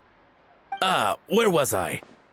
Well, anyway, I thought to myself, seeing as the item itself came from Natlan, it would make more sense if I could find someone from there to go retrieve it. And by a stroke of complete and utter coincidence, I just so happened to see these two young folks wandering around, so I'm so very sorry. I underestimated the pair of you. I need you to clear something up for me. You haven't paid the seller yet, correct? And yet he told you to collect the item from the Palais Mermonia. Was he not worried that you'd just split afterwards? Well, to be honest, though I can't claim to know him very well, he, on the other hand, seems to know my name and where I live. Besides, this is a guy who managed to get his hands on an ancient Natlanese weapon. That's probably not the kind of person I want to double-cross. Fair. That makes sense. So, Mr. Please, just call me Argento. All right, Mr. Argento. Listen very carefully to what I'm about to say. It will determine how much of the rest of your life you'll be spending beneath the waves. What does he mean? Is he gonna drown him just like they do in those gangster films? Oh, I get it. He's talking about that place at the bottom of the Fontanian Sea. Shh, can it? Owing to your suspected involvement in the illicit trade of Natlanese relics, you're now one of the suspects in an international smuggling case. A trip to the Opera Epiclese seems unavoidable at this stage, but on the bright side, you still have one chance to make things right. Okay. Do I really? Please tell me what to do. It's very simple. Just reach out to your seller in the same way as usual, arrange to meet, bring the money, and make the deal. Just be sure to let me know all the details. I'm talking time, place, the whole lot. If we can catch the other party by doing this, you'll have gone some way toward redeeming yourself. Understand? Oh, I see. I understand. You shall have my full and unadulterated cooperation. Good. Don't break the law, and don't even think about making a run for it. The Palais Mermonia will be watching you and ensuring your safety. All right, take the box, but leave your ID and other documents behind. You can go now. As for you two, protocol dictates that I should take you both back to the Palais and have you sign a confidentiality agreement. But that would take a lot of time and effort. Such a hassle, bro! See, Mr. Kakuku knows exactly where I'm coming from. So, I was thinking, since you're all friends of the Traveler... I understand, sir. We got dragged into this by accident, and it has diddly squat to do with us. And out of respect for the Traveler, we won't say another word. Oh, I know this part. We better keep our mouths shut or we'll both be sleeping with the fishes in the tailor-made pair of cement shoes. In that case, I understand completely. Not exactly what I was going for, but if that's how you want to understand it, then be my guest. Then it's settled. Thanks for your help.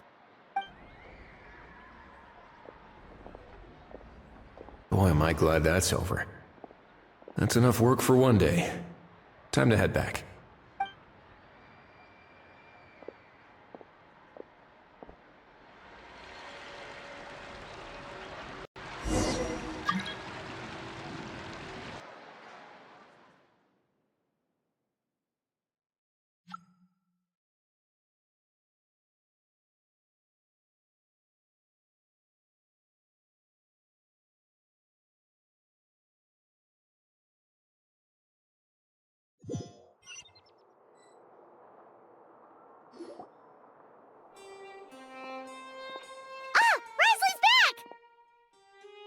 Judging by your expression, it must be good news, huh?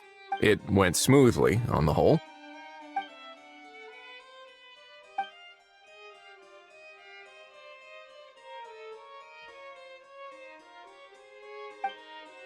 So basically, we hold off until Argento and the other party have set up the next stage of the transaction. Then we plan our next move. Patience will be key. I get that. It's like hunting. I'm just not sure the other party will take the bait so easily. Well, if he didn't need the money, or if he valued self-preservation over making a profit, he could have walked away as soon as the contraband was brought to the Palais Mermonia. On top of that, although he hasn't shown his face yet, he seems to have no followers or accomplices, and he's relying on an extremely limited set of options to push the deal along. So, if you ask me, he seems like someone who cares a lot about his image and has a somewhat high opinion of himself, but lacks any real ability. I almost get the feeling that if he misses out on this opportunity, he won't have any other way of making money. His every move is like a spin of the roulette wheel, hoping that the ball will land exactly where he wants it to. Or, I don't know. Maybe he'll cut his losses and vanish into thin air, and our efforts will have been in vain. At least Natlan will get the stolen relic back, so it won't have been for nothing. In that case, let's hope his arrogance stays in play. Everyone, I have just briefed the Morishose Phantom on the situation. As soon as there are any further developments, we will act without delay. When that time comes, we will be relying on your help. We'll be waiting for the good news!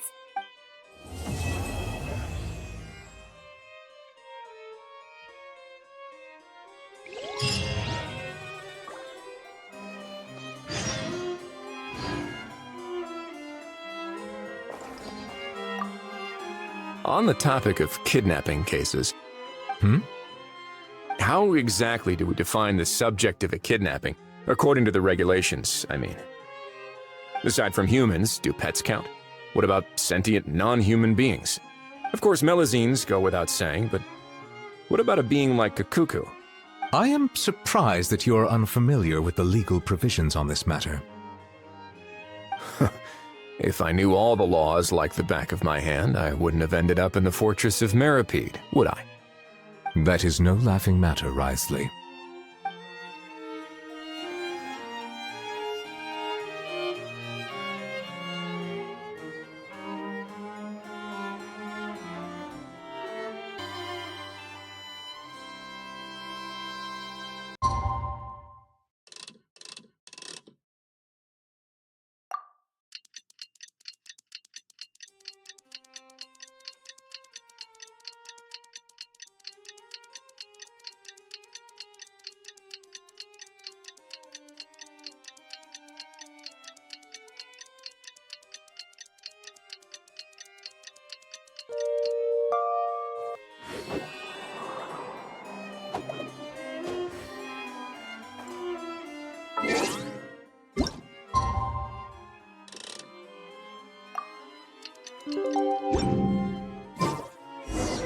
Novelette sent someone to contact us this morning! That must mean there's been some progress! No time to waste! Let's head out!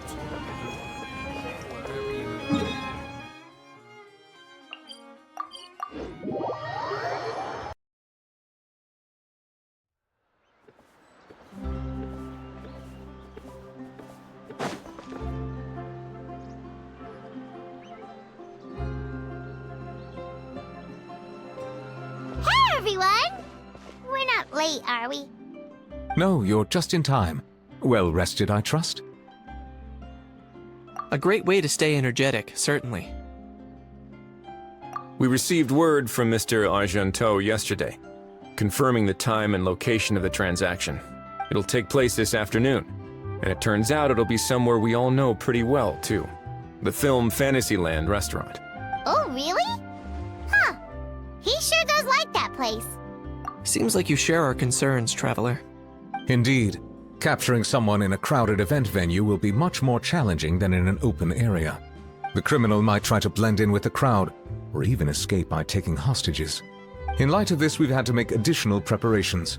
As soon as we received the news yesterday, we began coordinating with the Morishose Phantom and the Special Security and Surveillance Patrol. We'll be deploying lots of undercover agents on site. If things go south, the safety of the civilians will be our top priority. Of course, fingers crossed, everything will go without a hitch. I noticed a bunch of familiar faces from the previous case, like Captain Chevres of the Special Patrol, so I'm feeling optimistic. We'll trust your instincts, then. Oh, yeah, and by the way, we've also been in communication with Miss Lapine Pauline and Miss Navia. The Spina di Rosula will provide support within a controlled scope, so there's no need to worry. The only potential issue is with Miss Escoffier.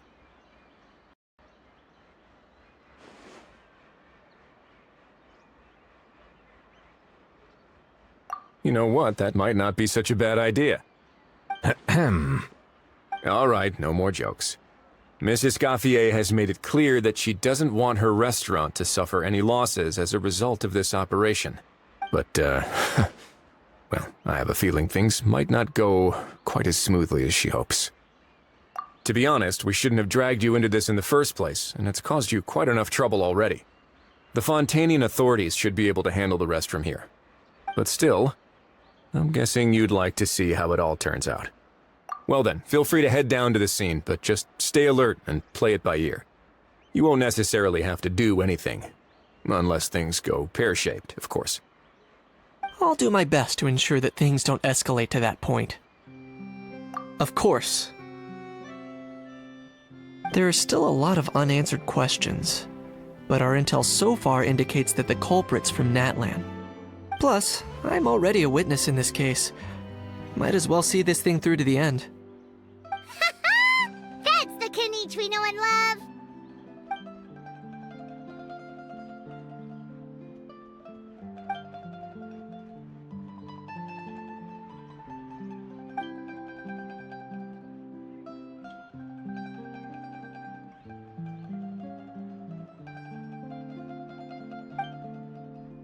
Well, that's enough of the small talk. The operation's scheduled for the afternoon. If we're quick enough, we'll even have time for a few cups of tea before we leave. Oh, and let's grab something to eat too! Can't work on an empty stomach, you know. And rooting for you! It's a very important job. Alright, I'll head over to the venue now. Ahao's been harping on for days now about this event-exclusive meal he wants to try. Guess I might as well shut him up sooner rather than later. See you in a bit.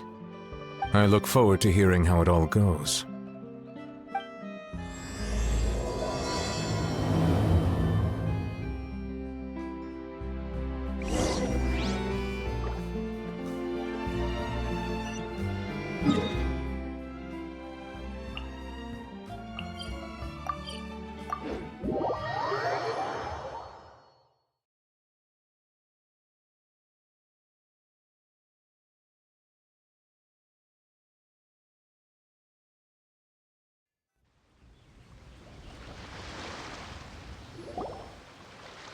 This beach seems to be getting livelier by the day.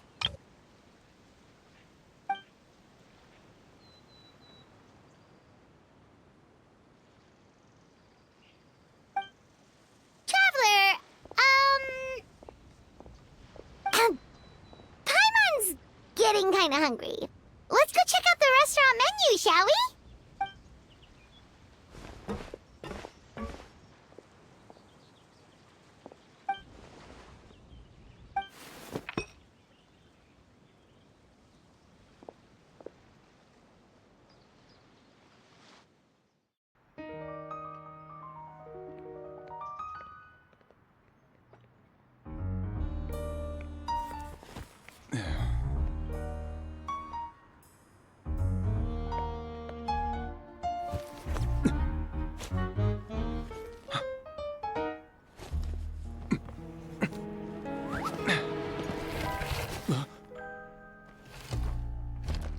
Your friend thought you might be thirsty. Won't you stay and drink it?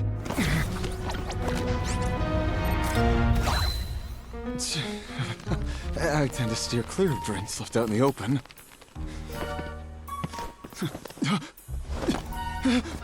You're surrounded. Give up and come with... You lousy swine! Stop right there! Oh, look! A surprise performance! Wow! How lucky we are! Quick, take a photo! After him!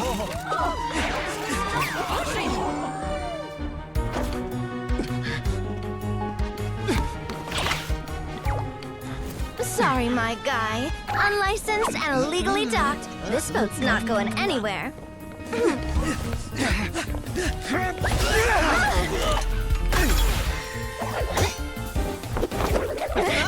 Quick! Don't let him get away!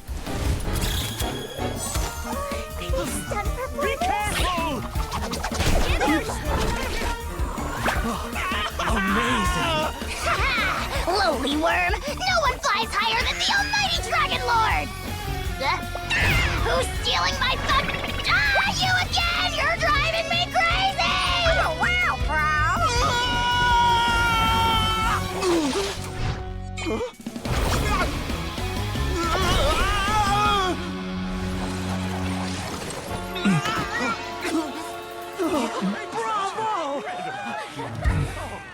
All right, that's a wrap.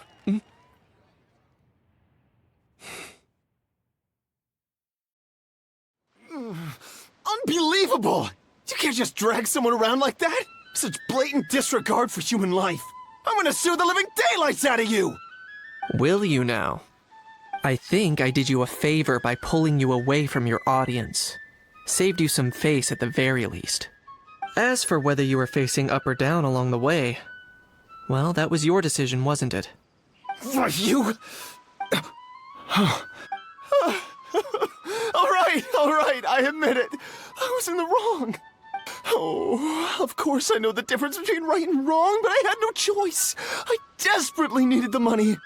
I was an expert on ancient relics. Not only did I have a successful career, but a happy family too. But my son, I never imagined he'd turn out this way. Fell in with the wrong crowd and ended up shoulder deep in gambling. We had some savings, but he drained them away like a waterfall. Once he fell into debt, he had creditors regularly coming over to threaten and intimidate him. I'm his father. How could I just stand by and watch him suffer like that? Oh, my son is about the same age as you are. If only he could have turned out more like you. That's the only reason I needed the money. Please, believe me. You... Please, kid, I'm begging you. Help me. I see you're from that land too. That makes us brothers. Please, have mercy. I still have a chance to help my son straighten himself out. But only if I get back. If I go to prison now, he'll be doomed, I tell you, doomed! And isn't standing together and fighting for a better future what families do? Our fate is in your hands, young man. Please, have a heart. Something wrong, Kanich? Gone soft, have we? I don't believe a word you say. Wriothesley had you just about figured out. You're a gambler. Pure and simple. A gambler? Me? Nonsense! I told you, it's my son! First of all, are you really from Natlan? You've been keeping tabs on the gun's whereabouts this whole time. You should have recognized at least one familiar face by now. On top of that, the way you threatened to sue me? Spoken like a true Fontanian, if you ask me. Huh? What kind of logic is that? I can explain. I actually grew up in... I don't want to hear another word. Ahau, here's your chance. Shut someone else up for once. The moment I've been waiting for. Eat this, scumbag!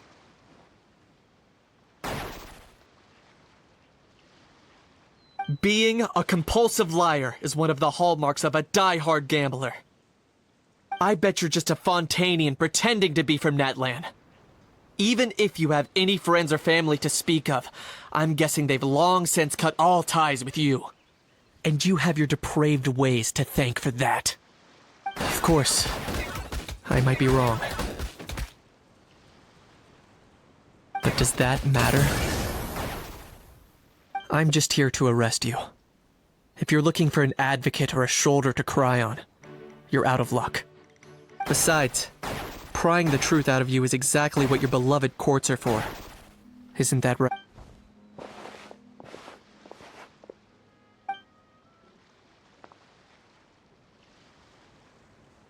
Many thanks. And me? What about me? So rude. You should be bowing down in gratitude to the almighty Dragon Lord.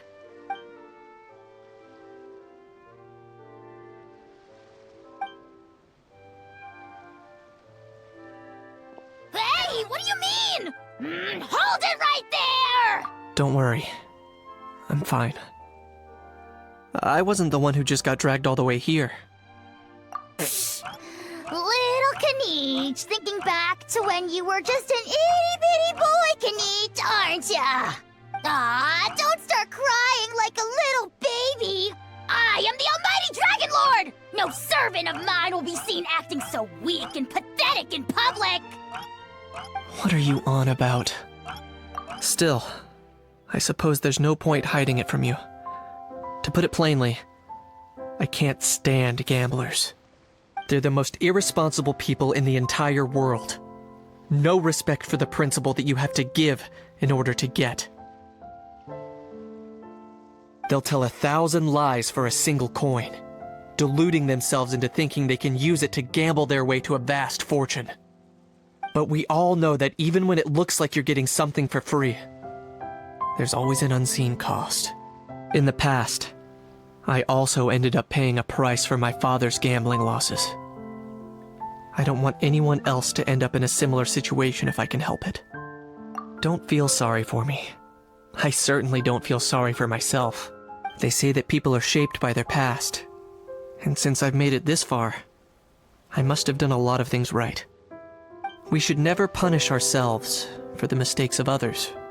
Instead, I choose to remember the moments that helped me grow. Like when I first learned to use a grappling hook. Or the very first time I yearned for knowledge.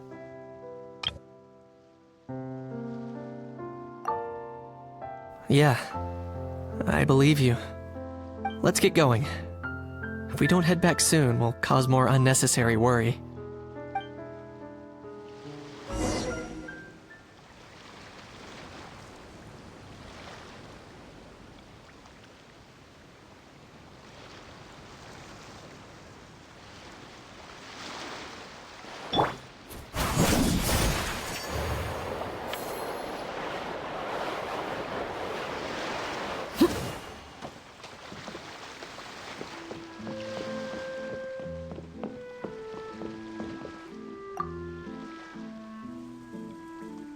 Yay! Traveler Kanichi, you're back! We just saw Chevro's taking the criminal away! She looked pretty pleased with herself.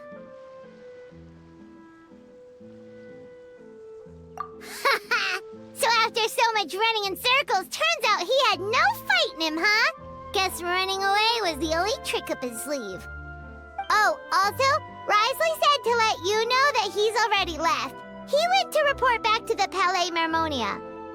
Apparently, the Maréchaux say Phantom's preparing to carry out an in-depth investigation into illegal gambling activities.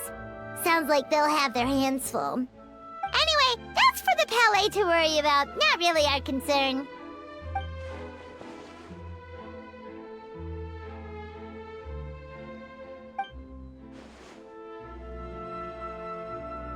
Hey, it's not like you to give up so easily, Charlotte.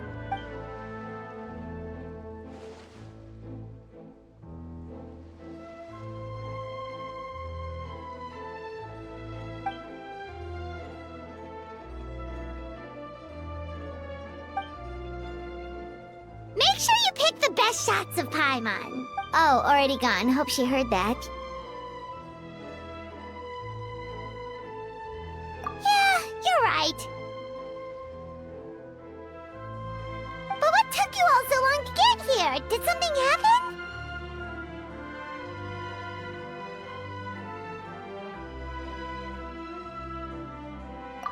If you say so. Poor little Kanichi. No one was there to pat him on the head, so he went off to cry all on his own. For real now? Seems more likely that Ahau was the one crying. Hey! You little...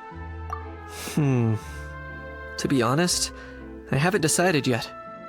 At the moment, I've got nothing urgent to get back for. And, in any case, the court might need me to testify again.